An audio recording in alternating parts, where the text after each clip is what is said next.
اعوذ باللہ من الشیطان الرجیم بسم اللہ الرحمن الرحیم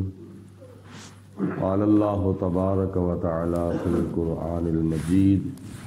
والفرقان الحمید 14واں پارہ اور سورۃ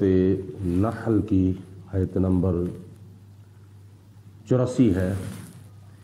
جس میں اللہ پاک نے قیامت کے احوال میں سے ایک حال بیان کیا ہے۔ وَيَوْمَ نَبْعَثُ مِن كُلِّ أُمَّةٍ شَهِيدًا، اس آنے والے وقت کو یاد کرو، یعنی قیامت کے دن کو یاد کرو جس دن ہم ہر امت میں سے ایک گواہ جو ہے وہ اٹھا کر محشر کے میدان میں لائیں گے، اور وہ گواہ جو ہے وہ گواہی دے گا۔ ثم لا یؤذن للذین کفروا، پھر کافروں کو اجازت نہیں دی جائے گی۔ ولا ہم یستعتبون، اور پھر نہ ہی ان کو توبہ کا موقع جو ہے وہ دیا جائے گا۔ اس آیت مبارکہ میں اللہ پاک نے فرمایا کہ قیامت کا دن جب ہوگا، کافر اور مسلمان سارے کے سارے محشر کے میدان میں جمع ہوں گے۔ پہلے نبیوں کی ساری امتیں جب محشر کے میدان میں ہوں گی تو حضرت آدم علیہ السلام سے لے کر حضور علیہ السلام تک تمام انبیاء علیہ السلام گواہی دیں گے اپنی اپنی امت کے سامنے، اپنی اپنی قوم کے سامنے گواہی دیں گے کہ یا پروردگار عالم، میں نے دنیا کے اندر جا کر تیری توحید کی دعوت دی تھی اپنی قوم کو، تو میری قوم میں سے فلاں نے تیری توحید کی دعوت قبول کی ہے اور فلاں نے قبول نہیں کی، فلاں ایمان لایا اور فلاں ایمان نہ لایا، فلاں نے کفر کیا تھا۔ تو انبیاء علیہ السلام اپنی اپنی امتوں کے سامنے، اپنی اپنی قوموں کے سامنے قیامت کے دن اپنی قوم کے کفر کی یا ایمان کی گواہی دیں گے۔ ثم لا یؤذن للذین کفروا، اور جو کافر ہوں گے جنہوں نے نبیوں کی زبان سے دعوت توحید کا انکار کیا ہوگا، ان کو اجازت نہیں دی جائے گی کوئی عذر پیش کرنے کی، یعنی اپنے کفر کے اوپر کوئی بہانہ بنانے کی ان کو اجازت نہیں دی جائے گی، یا ان کو واپس دنیا میں لوٹنے کی اجازت نہیں دی جائے گی۔ ولا ہم یستعتبون، اور نہ ہی ان کو توبہ کا موقع دیا جائے گا، نہ ہی ان کے سامنے ایمان لانے کا اور اللہ کو راضی کرنے کا مطالبہ کیا جائے گا۔ یہ کافروں کا حال ہوگا قیامت کے دن۔ وَإِذَا رَأَى الَّذِينَ ظَلَمُوا الْعَذَابَ، اور ظالم لوگ جنہوں نے دنیا کے اندر ظلم کیا اپنے اوپر یا دوسروں پر، یعنی کفر کر کے شرک کر کے جنہوں نے اپنے اوپر ظلم کیا یا دوسروں پر جو لوگ ظلم کرتے رہے، وہ ظالم لوگ جب اللہ تعالیٰ کا عذاب دیکھیں گے، فلا یخفف عنہم، تو ان کے عذاب کے اندر تخفیف نہیں کی جائے گی، ان کے عذاب کے اندر کمی نہیں کی جائے گی۔ ولا ہم ینظرون، اور نہ ہی ان کو عذاب کے اندر جانے کے لیے کوئی مہلت دی جائے گی۔ جو ٹائم اللہ پاک نے مقرر کیا ہے، فرشتے اس کو پکڑ کر اسی وقت اس مقررہ ٹائم پر جہنم کے اندر، عذاب کے اندر پھینک دیں گے۔ جتنے مرضی ترلے کریں گے، جتنی مرضی منتیں کریں گے، ان کو ایک لمحے کی بھی مہلت نہیں دی جائے گی۔ وَإِذَا رَأَى الَّذِينَ أَشْرَكُوا شُرَكَاءَهُمْ، جب مشرک لوگ اپنے شریکوں کو دیکھیں گے قیامت کے دن، جب مشرک لوگ اپنے شریکوں کو، یعنی اپنے بتوں کو، اپنے معبودان باطلہ کو جن کی وہ بندگی، جن کی وہ پوجا کیا کرتے تھے، وہ مشرک لوگ جب اپنے جھوٹے خداؤں کو قیامت کے دن دیکھیں گے، قالو، تو اس وقت وہ کہیں گے، ربنا، اے ہمارے رب، ہؤلائی شرکاؤنا، یا اللہ یہ ہمارے شریک ہیں، یا اللہ یہ ہمارے جھوٹے خدا ہیں، الذین کننا ندعو من دونک، جن کی ہم تیرے سوا پوجا کیا کرتے تھے، یا اللہ یہ ہمارے وہ شریک ہیں جن کی ہم تیرے سوا پوجا کیا کرتے تھے۔ فَأَلْقَوْا إِلَيْهِمْ الْقَوْلَ، تو وہ بت بولیں گے، وہ جھوٹے خدا بولیں گے اور ان کی بات کا جواب دیں گے، یعنی ایسے کر لو کہ قیامت کے دن مشرک لوگوں کی بات جو ہے وہ بت جو ہے وہ ان کے منہ کے اوپر ماریں گے، اور ساتھ یہ کہیں گے، اِنَّکُمْ لَقَاذِبُونَ، تم ہماری بندگی نہیں کرتے تھے، ہم نے تمہیں اپنی بندگی کی کوئی دعوت دی تھی؟ دعوت تو سچے خدا نے اپنی بندگی کی تمہیں دی تھی، وحدہ لا شریک، جو ایک معبود ہے، اس نے تمہیں اپنی بندگی کی، اپنی عبادت کی دعوت دی تھی، ہم نے تو تمہیں اپنی بندگی کی دعوت نہیں دی تھی، تم تو جھوٹ بولتے ہو۔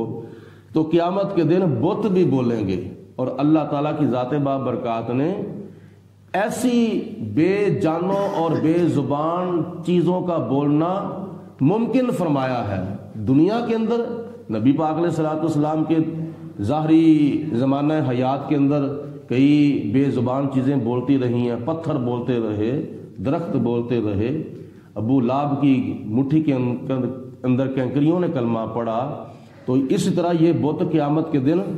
بولیں گے اور مشرکوں کو لاجواب کر دیں گے، بلکہ ان کی باتیں جو ہیں ان کے منہ کے اوپر ماریں گے۔ وَأَلْقَوْا إِلَى اللَّهِ، تو اس وقت یومئذ السلامہ، اس وقت وہ مشرک لوگ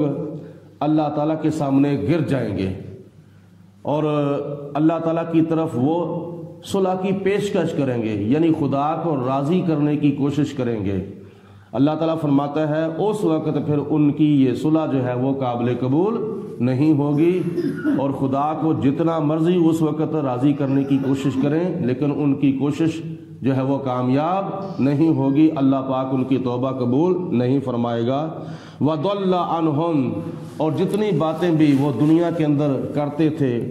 قیامت کے دن ان کو ساری کی ساری باتیں بھول جائیں گی، ما کانوا یفترون، جو وہ دنیا کے اندر باتیں اپنے خیال سے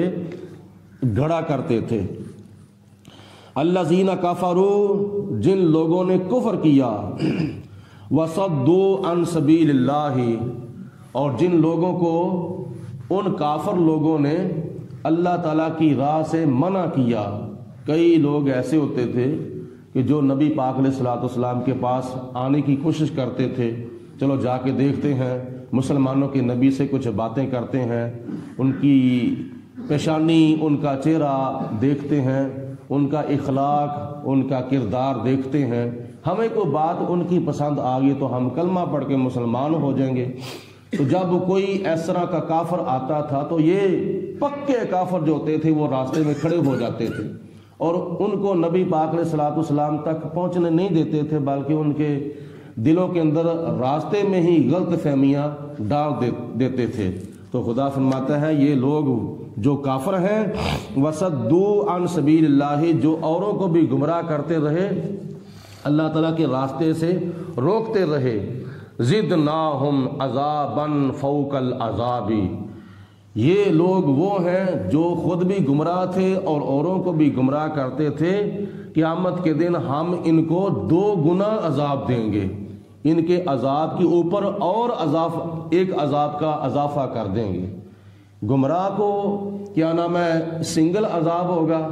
اور دوسرے لوگوں کو گمراہ کرنے والے لوگوں کو اللہ پاک ڈبل عذاب دے گا۔ بما کانوا یفسدون، یہ بدلہ تھا ان کاموں کا، ان فسادوں کا جو وہ دنیا کے اندر فساد کیا کرتے تھے۔ وَيَوْمَ نَبْعَثُ فِي كُلِّ أُمَّةٍ شَهِيدًا عَلَيْهِمْ مِنْ أَنفُسِهِمْ، اور قیامت کے دن ہم ہر قوم میں سے، ہر امت میں سے ایک گواہ جو ہے وہ قیامت کے دن لائیں گے، اور وہ گواہ اپنی قوم اور اپنی امت کے سامنے، گواہوں سے مراد انبیاء علیہ السلام ہیں، اور وہ نبی اپنی امت کے سامنے پھر گواہی دیں گے کہ یا پروردگار عالم، میں نے تیری توحید کی دعوت دی، میری دعوت جو ہے وہ فلاں نے قبول کی ہے، فلاں نے قبول نہیں کی۔ وَجِئْنَا بِكَ شَهِيدًا عَلَىٰ هَٰؤُلَاءِ، اور اللہ تعالیٰ اپنے پیارے محبوب آخری رسول ہمارے پیارے آقا مولا حضرت محمد مصطفیٰ صلی اللہ علیہ وسلم کو اللہ تعالیٰ ارشاد فرمائے گا کہ اے میرے محبوب، تم ان سب کے اوپر گواہ ہو جاؤ۔ یہ تمام نبی اپنی اپنی قوموں کے سامنے، اپنی اپنی امتوں کے سامنے گواہی دے رہے ہیں، اور حضور علیہ السلام کو خدا نے فرمایا کہ اے میرے محبوب، ہم آپ کو ان تمام گواہوں کے اوپر گواہ جو ہے وہ لائیں گے، اور حضور علیہ السلام تمام نبیوں کے اوپر گواہی دیں گے۔ وَنَزَّلْنَا عَلَيْكَ الْكِتَابَ تِبْيَانًا لِكُلِّ شَيْءٍ، اور ہم نے اے میرے رسول علیہ السلام آپ کے اوپر وہ کتاب نازل کی ہے، یعنی قرآن پاک وہ کتاب نازل کی ہے جس کے اندر ہر چیز کا روشن اور واضح ہم نے بیان کر دیا ہے، ہر چیز، یعنی یہ قرآن پاک بھی گواہ ہے، اور اس کے اندر جس چیز کا بھی ہم نے بیان کیا ہے، یعنی جس بے زبان چیز کا، بے جان چیز کا، چھوٹی سے چھوٹی چیز کا، بڑی سے بڑی چیز کا جو بیان کیا ہے وہ بھی گواہ ہے۔ وَہُدًى، اور یہ قرآن پاک، یہ کتاب ہدایت بھی ہے، وَرَحْمَةً، اور یہ کتاب رحمت بھی ہے۔ کیسی ہماری خوش قسمتی ہے، کیسی ہماری خوش بختی ہے کہ اللہ پاک نے جو ہمیں کتاب عطا فرمائی ہے وہ کتاب بھی رحمت ہے، اور جو نبی عطا فرمائے ہیں وہ نبی رحمت للعالمین ہے۔ یہ کتنی ہماری خوش نصیبی ہے، خوش بختی ہے۔ وَبُشْرَىٰ، اور یہ کتاب خوشخبری بھی ہے، للمسلمین، مسلمانوں کے لیے جو اللہ کے سامنے اپنی گردن جھکا دیتے ہیں، سر تسلیم خم کر دیتے ہیں اللہ تعالیٰ کے حکم کے سامنے۔ اللہ پاک فرماتا ہے یہ ان کے لیے کتاب بشارت بھی ہے، یعنی ان کو یہ آخرت کے اندر جنت اور جنت کے اندر جو نعمتیں ہیں ان کی خوشخبری دیتی ہے۔ یہ مسلمانوں کو کتاب کے اوپر یقین ہونا چاہیے، ایمان ہونا چاہیے، اعتقاد ہونا چاہیے، اور بڑی بڑی خوشخبریاں ہیں جو اللہ پاک نے قرآن پاک کے اندر بیان فرمائی ہیں۔ جنات تجری من تحتها الانہار، یہ ان کے لیے خوشخبریاں ہیں جو ایمان لاتے ہیں اور ایمان لانے کے بعد نیک عمل کرتے ہیں۔ آخرت میں جنت کی خوشخبری، اور جنت کے اندر اللہ تعالیٰ کے پیارے محبوب علیہ السلام اور اللہ تعالیٰ کے دیدار کی خوشخبری قرآن پاک نے بیان فرمائی ہے۔ تو کیا نام ہے، ہمارا جو ہے وہ پکا یقین ہونا چاہیے، ہمارا پکا ایمان ہونا چاہیے کہ اس کتاب کے اندر جو بھی فرمایا گیا ہے وہ حق فرمایا گیا ہے، سچ فرمایا گیا ہے۔ سارے لوگ قرآن پاک نہیں پڑھتے، ٹھیک ہے، اور جو پڑھتے ہیں وہ بھی بغیر سمجھنے کے پڑھتے ہیں۔ یہ قرآن پاک ایک پڑھنا الگ چیز ہے، قرآن پاک کو سمجھنا الگ چیز ہے۔ ایک تو ہمارے اندر بہت کم لوگ ہیں جو قرآن پاک کی تلاوت کرتے ہیں، جبکہ سب کو تلاوت کرنی چاہیے، اپنے طور پر تلاوت کرنی چاہیے یا کسی کے پڑھانے سے پڑھنا چاہیے یا کم از کم سننا چاہیے، کیونکہ قرآن پاک ہمارے اوپر حقوق ہیں۔ یہ آخری بات میں کر رہا ہوں۔ اور قرآن پاک جو پڑھتے ہیں وہ سمجھتے نہیں ہیں، جبکہ قرآن پاک سے جو ہدایت ہمیں ملنی ہے وہ سمجھ کر ملنی ہے، پڑھ کر نہیں ملنی۔ پڑھ کر ثواب تو ملے گا، ایک حرف کے بدلے 10 نیکیاں تو ملیں گی، لیکن ہدایت نہیں ملے گی۔ ہدایت اس وقت ملے گی جب ہم قرآن پاک کو سمجھ کر پڑھیں۔